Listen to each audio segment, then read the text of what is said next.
It's January 21st, 2026, and the world is at Davos talking about Greenland. So how did we get here? What's going on over there? And always, as we ask here at COS, what does this mean for American manufacturing? So American possession of Greenland has been a long-term objective for President Trump. It came up in the first administration.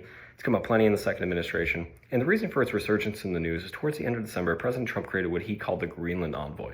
And this was meant to add some substance to those conversations and begin to look a little bit more realistically about what accomplishing this goal might look like. On January 14th, foreign ministers from Denmark and Greenland arrive in Washington, D.C., speak with senior Trump officials, and come away with what they call a fundamental disagreement on how to move forward with these conversations. On January 15th, a contingency of soldiers from 8 European countries land in Greenland and begin conducting military exercises. While small in their size and scope, it begins to indicate a little bit of a growing wedge between the United States and our traditional NATO allies.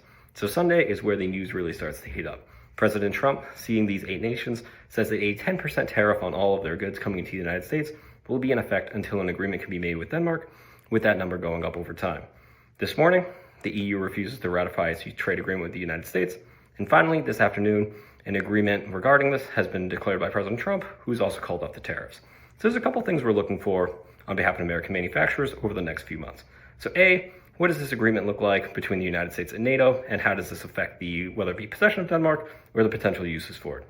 B, what does this mean for the United States' trade agreement with the EU?